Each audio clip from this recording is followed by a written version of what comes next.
Assalamu alaikum 10th class. I am your mathematics lecturer Iram Mushtaq from the platform of Punjab Group High School Jadawala. Students, hope you are fine and well. Today 22nd June 2020 we are going to discuss remaining parts of question 2 of review exercise of chapter 2. Students, as you know, we have already completed our chapter 2 in detail from textbook. Now we will discuss chapter 2 from summer vacation homework. We will also discuss fill in the blanks and remaining parts of short questions of review exercise 2 in this lecture. Students, question number 2 के total 14 parts हैं, जिसमें से 12 मैं last lecture में आपको करवा चुकी थी और आपका काम ज़्यादा ना हो जाए इस वजह से 2 क्वेश्चंस रहते थे। तो आज हम 13 और 14 क्वेश्चंस को डिस्कस करेंगे और साथ में बाकी जो समर वेकेशन से हमने चैप्टर 2 को डिस्कस करना है उसे देखते हैं। सबसे पहला 13 है हमारे पास, if alpha beta are the roots of equation. जैसे ही आपको इक्वेशन दी हो और रूट्स दिए हों तो फ़ौरन बेटे आपने सम और प्रोडक्ट निकाल लेना होता है फॉर्मूले से।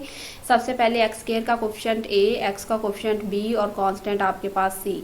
अब आपने अल्फ़ा और बीटा की वैल्यू निकालनी है, तो सम ऑफ रूट्स आपके पास अल्फ़ा प्लस बीटा फॉर्मूला होता है माइनस बी ओवर ए। 2 दफ़ा माइनस आ गया तो प्लस हो जाएगा 3/4 और प्रोडक्ट आ जाएगा सी ओवर ए, जो कि है सी है 6 और 4, ये 2 पे डिवाइड हो जाएंगे। 2 3s are 6 और 2 2s are 4।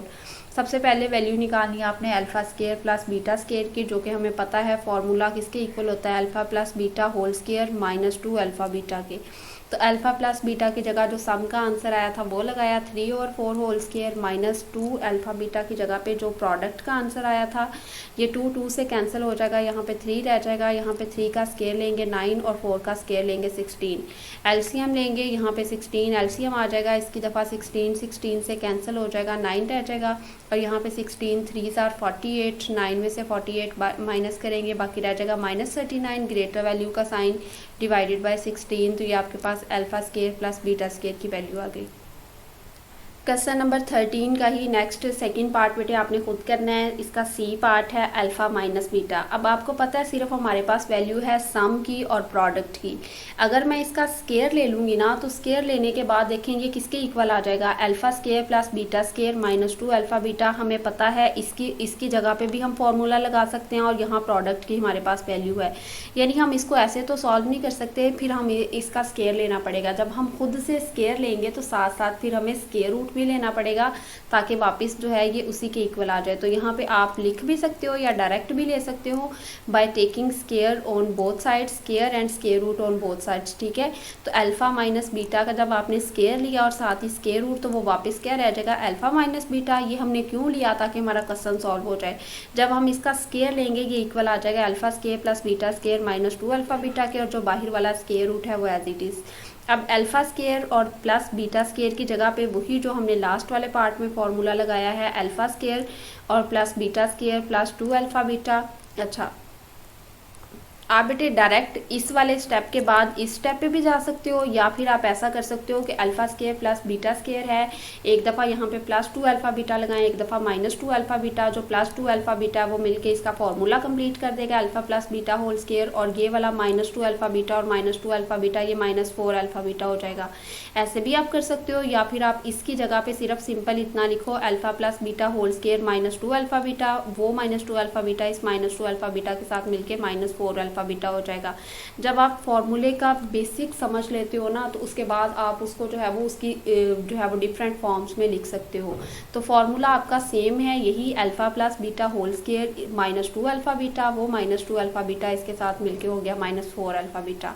स्क्वायर और स्क्वायर रूट क्यों लगाया है, क्योंकि हमारे पास डिफरेंस का आंसर नहीं है, यहाँ पे वैल्यू नहीं है उसकी, तो हमने स्क्वायर लिया ताकि वो वाली वैल्यूज़ इसकी मदद से हम जो है वो क्वेश्चन सॉल्व कर सकें। और जब स्क्वायर खुद से ले रहे हैं तो उसको ख़त्म करने के लिए स्क्वायर रूट भी लगा रहे हैं क्वेश्चन के स्टार्ट पे। अब alpha plus beta whole square की जगह पे आ जाएगा 3/4 whole square minus 4 alpha beta की जगह आ जाएगा 3/2। ये 2 इस 4 के साथ कैंसिल होगा तो 2 2s are 4, यहाँ पे रह जाएगा 6 और यहाँ पे रह जाएगा 9/16। अब आपने एलसीएम लेना है 16, एलसीएम आ जाएगा यहाँ पे 16 के साथ कैंसिल हो जाएगा और 9 रह जाएगा। 16 6 के साथ मल्टीप्लाई होगा तो बेटे 96 रह जाएगा। 96 में से 9 माइनस करेंगे, बाकी रह जाएगा -87 डिवाइडेड बाय 16। 16 का स्क्वायर रूट आ जाता है पूरा पूरा, वो है 4। 87 का नहीं आता तो वो वैसे ही स्क्वायर रूट में रहेगा।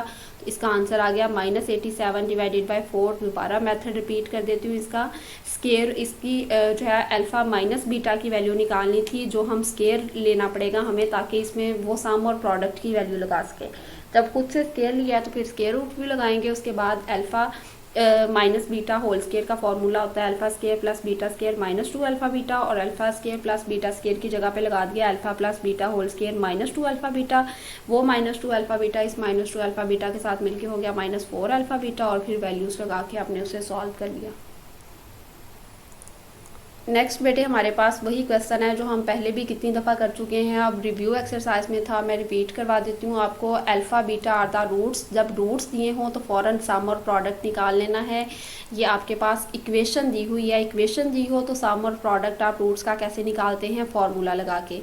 एक्स की वैल्यू आ जाएगी 1, उसके बाद बी की वैल्यू आ जाएगी -5 और सी की वैल्यू आ जाएगी आपके पास 7। अब आपने सम का फॉर्मूला होता है -b/a, तो माइनस और -5 माइनस माइनस प्लस हो जाएगा, 5 आंसर आ जाएगा। और प्रोडक्ट का c/a तो 7/1 7 आंसर आ जाएगा। ये बेटे अल्फ़ा प्लस बीटा का आंसर है और ये अल्फ़ा बीटा का आंसर है। अब देखते हैं नेक्स्ट पार्ट में क्या कहा है। उन्होंने कहा आपने इक्वेशन बनानी है। इक्वेशन किसकी बनानी है? इन रूट्स की बनानी है। जब इक्वेशन इन रूट्स की बनानी है, इक्वेशन रूट्स की हमें जो इक्वेशन की जनरल फॉर्म है वो पता है, x² - sx + p = 0। तो अब यहाँ पे जो सम और प्रोडक्ट की वैल्यू लगानी है ना आपने, वो ये वाली नहीं लगानी जो इक्वेशन में है। आपसे जिन रूट्स की इक्वेशन बनाने को कहा गया है उनको आपने जमा और उनको मल्टीप्लाई करना है। तो वो वाला स्टार्ट पे एज इट इज़ था, वो सिर्फ वैल्यूज़ की यूज़ करेंगे, लेकिन इक्वेशन हमने इन्हीं की बनानी है। तो हम यहाँ पे लिखेंगे सम ऑफ रूट्स, पहला है -अल्फ़ा, दूसरा है -बीटा। दोनों में से माइनस कॉमन लेंगे, यहाँ पे रह जाएगा alpha plus beta minus as it is alpha plus beta, यानी सम का आंसर आया था 5। अच्छा, जो आपने ये वाला एक दफ़ा फाइंड आउट किया है ना, जब आपने इसका दूसरा पार्ट सॉल्व करना है तब भी आपने यही यूज़ कर लेना है। तो ये हो जाएगा, सम का आंसर आ गया -5, प्रोडक्ट है -अल्फ़ा माइनस बीटा से मल्टीप्लाई होगा, minus minus plus alpha beta की वैल्यू है 7। अब आपने इसमें पुट करनी है x² - sx + p = 0। तो x² - s की जगह पे बेटे आ जाएगा -5 ये वाला, और प्रोडक्ट की जगह पे 7, तो ये माइनस माइनस प्लस हो जाएगा, x² + 5x + 7 = 0। जो इसका बी पार्ट है वो कैसे सॉल्व करेंगे आप, ये यहाँ तक तो ये एज इट इज़ आ जाएगा। उसके बाद जब सम निकालना है आपने तो ये आ जाएगा 2 अल्फ़ा + 2 बीटा, तो वो बेटे हो जाएगा 2 कॉमन लेके अल्फ़ा प्लस बीटा को 5 से मल्टीप्लाई करेंगे तो अल्फ़ा प्लस बीटा की जगह पे 5 आ जाएगा, 2 से मल्टीप्लाई करेंगे तो 10, सम का आंसर आ जाएगा 10। प्रोडक्ट का आएगा 4 अल्फ़ा बीटा, यानी 4 को 7 से मल्टीप्लाई करेंगे तो 28, प्रोडक्ट आ जाएगी 28, सम आ जाएगा 10। इसकी जगह पे पुट कर देंगे तो वो भी इक्वेशन आ जाएगी आपके पास। इस तरीके से आपकी ये रिव्यू एक्सरसाइज के शॉर्ट क्वेश्चंस कंप्लीट हो गए हैं। अब हम इसकी फिलिंग द ब्लैंक्स को डिस्कस करते हैं। नेक्स्ट हमारे पास फिलिंग द ब्लैंक्स है रिव्यू एक्सरसाइज की। The discriminant of ax² + bx + c, discriminant का फॉर्मूला हमें पता है b² - 4ac होता है, b² - 4ac = 0। यानी अगर डिस्क्रिमिनेंट 0 आ जाए देन द रूट्स फिर क्या होंगे, रियल होते हैं और इक्वल होते हैं उसके रूट्स। जब भी यहाँ पे 0 के आंसर आता है सिर्फ रूट्स तभी इक्वल होते हैं, 0 के अगर पॉजिटिव हो या नेगेटिव हो तो अनइक्वल होते हैं roots. If b² - 4ac greater है 0 से, यानी कोई पॉजिटिव नंबर आता है तो फिर रूट्स क्या होते हैं इक्वेशन के, रियल होते हैं और अनइक्वल होते हैं, ठीक है। और अगर b² लेस देन होता है 0 से तो रूट्स इमेजिनरी होते हैं और अनइक्वल। सिर्फ 0 के जब इक्वल होता है तो सिर्फ इक्वल तभी होते हैं, अदरवाइज चाहे वो ग्रेटर हो या लेस देन हो 0 से, दोनों सूरतों में unequal. If b² - 4ac greater than है 0 से एंड परफेक्ट स्क्वायर है, यानी साथ साथ परफेक्ट स्क्वायर भी है, यानी जैसे 49 हो जाए या 16 हो जाए, तो फिर उसके रूट्स कैसे होंगे, रैशनल होंगे और अनइक्वल होंगे। अगर वो परफेक्ट स्क्वायर नहीं है, यानी कि आपके पास 8 आ जाता है या 10 आ जाता है, उसका उसका आंसर, लेकिन है 0 से ग्रेटर ही, तो फिर आप कहोगे उसके रूट्स हैं इरेशनल एंड अनइक्वल। उसके बाद है बेटे if alpha beta are the roots of the equation then sum of roots आपको पता है, फिर आप फार्मूले से निकालते हैं, और फार्मूला क्या होता है -b/a। b क्या होता है जो x का कोफिशिएंट है, और a क्या होता है जो x स्क्वायर का कोफिशिएंट है। जब रूट्स दिए गए होते हैं तो फिर आप वैसे ही उनको मल्टीप्लाई कर देते हो या प्लस कर देते हो उनका सम और प्रोडक्ट निकालने के लिए। लेकिन जब आपके पास ऐसे जो है वो इक्वेशन दी होती है तो इक्वेशन से आप सम निकालते हो -b/a। उसके बाद है if roots of the equation of ax² plus bx plus c is equal to 0 then the product of the roots, तो रूट्स की जो प्रोडक्ट होती है वो कैसे आता है c/a। c क्या है जो कांस्टेंट टर्म होती है, और a क्या है जो x² का कोफिशिएंट है, तो फिर फॉर्मूले। नेक्स्ट हमारे पास है if alpha beta are the roots of the equation then sum of roots, sum का फॉर्मूला होता है -b/a। यहाँ पे b है हमारे पास -5, तो माइनस माइनस प्लस हो जाएगा, और a की जगह पे 7, ये 5/7 आ जाएगा। उसके बाद प्रोडक्ट है नेक्स्ट हमारे पास, तो c/a होता है प्रोडक्ट, c है हमारे पास -9 और a है 5, तो इसका आंसर आ जाएगा -9/5। नेक्स्ट हमारे पास है फारा quadratic equation ax² plus bx plus c is equal to 0 1/अल्फ़ा बीटा। बेटे अल्फ़ा बीटा यानी प्रोडक्ट की जगह पे हमारे पास फॉर्मूला लगेगा c/a। c/a जब 1 में है तो यहाँ पे जब इसको न्यूमिनेटर में लेके जाएंगे तो उलट के लिखना पड़ेगा, वो हो जाएगा a/c। अगर सिर्फ अल्फ़ा बीटा पूछते तो c/a है, अब 1/अल्फ़ा बीटा यानी अल्फ़ा बीटा का इन्वर्स है तो वो हो जाएगा a/c।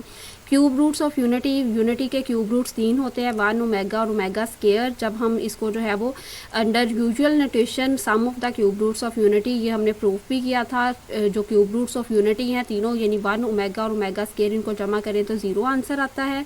If omega square and are the roots cube roots of unity then omega raise to power -7। -7 है तो डिनोमिनेटर में लिखेंगे, ये मैंने रफ पे सॉल्व किया आप लोगों के लिए। यहाँ पे अब जितनी मर्जी ओमेगा की पावर हो हम फ़ौरन उसे ओमेगा क्यूब में लेके जाते हैं। बाहर पावर पूरी करने के लिए 2 लगाया, ये 6 हो गया, 1 ओमेगा बच गया। ओमेगा क्यूब की जगह 1 लगाएंगे, 1 का स्केयर लेंगे, वो 1 ही रहेगा, तो ये सॉल्व हो जाएगा। यहाँ पे सिर्फ 1 रह जाएगा, इसका आंसर आ जाएगा 1/ओमेगा। आप 1/ओमेगा भी लिख सकते हैं, या फिर हर एक जो क्यूब रूट हो complex cube root of unity है वो दूसरे के इक्वल होता है, यानी अपने इन्वर्स के इक्वल होता है। तो 1/ओमेगा इक्वल होगा ओमेगा स्केयर के। ओमेगा स्केयर भी इसका आंसर लिख सकते हैं या 1/ओमेगा भी लिख सकते हैं। नेक्स्ट है आपके पास alpha beta are the roots of the quadratic equation then quadratic equation is written as. ये रूट्स हैं तो आपने इसका सम निकाल लेना और प्रोडक्ट निकाल लेना। सम आ जाएगा अल्फ़ा प्लस बीटा और प्रोडक्ट आ जाएगा अल्फ़ा बीटा। जनरल फॉर्म होती है हमारे पास x² माइनस यहाँ पे x² आएगा, माइनस सम आ जाएगा अल्फ़ा प्लस बीटा, ये माइनस है तो आगे ब्रैकेट लगा के सम लगाया, फिर x लगाएंगे प्लस अल्फ़ा बीटा यानी प्रोडक्ट लगा देंगे इज इक्वल टू 0। नेक्स्ट बेटे आपके पास 2 ओमेगा और 2 ओमेगा स्केयर है रूट्स ऑफ इक्वेशन, तो आपने इक्वेशन लिखनी है। इक्वेशन के लिए आपको सम चाहिए, सम आपने 2 ओमेगा और 2 ओमेगा स्केयर को जब ऐड करना है तो इन दोनों में से 2 कॉमन आ जाएगा, बाकी रह जाएगा omega plus omega square. Omega plus omega square की जगह 1 लगाएंगे तो आपके पास -1 लगाएंगे तो आपके पास यहाँ पे इसका आंसर आ जाएगा -2, ये सम का आंसर आ जाएगा। और प्रोडक्ट में जब आप इन दोनों को मल्टीप्लाई करेंगे तो ये हो जाएगा 4 ओमेगा क्यूब की जगह 1, तो इसका प्रोडक्ट का आंसर आ जाएगा 4। सबसे पहले x² फिर -sx होता है, यहाँ माइनस होता है और सम का भी आंसर है माइनस, तो माइनस माइनस हो जाएगा +2x, और उसके बाद प्लस प्रोडक्ट का आंसर लगाना है जो कि है 4, यानी x² minus sx plus p is equal to 0। तो उसमें जब आपने वैल्यूज़ पुट की सम की जगह पे तो वो +2x आ गया और प्रोडक्ट की जगह पे 4। यहाँ तक बेटे आपकी रिव्यू एक्सरसाइज कंप्लीट हो गई है। इसके MCQs मोस्टली हमारे जो है वो इसमें डिस्कस हो गए हुए हैं। अब हम जो है वो चैप्टर 2 को समर वेकेशन होमवर्क से डिस्कस करेंगे, उसके MCQs वहाँ से डिस्कस करेंगे। अगर कोई MCQs आपके जो है वो समर वेकेशन होमवर्क में ना शामिल हों तो आपने उसको जो है वो अब अपने होमवर्क टास्क के तौर पर खुद सॉल्व कर लेना है, क्योंकि हम चैप्टर 2 डिटेल में पढ़ चुके हैं। सारी एक्सरसाइजेज हमने इसकी कंप्लीट की हैं। एक्सरसाइज 2.8 के सिर्फ फर्स्ट 5 क्वेश्चंस किए हैं। शॉर्ट क्वेश्चंस आपने लिखने हैं इसके, जो रिव्यू एक्सरसाइज के शॉर्ट क्वेश्चंस हैं नीट नोटबुक पे, और MCQs और फिल इन द ब्लैंक्स को आपने अपनी टेक्स्ट बुक पे सॉल्व कर लेना है। और फिर समर वेकेशन के होमवर्क के हवाले से अभी से डिस्कस करते हैं।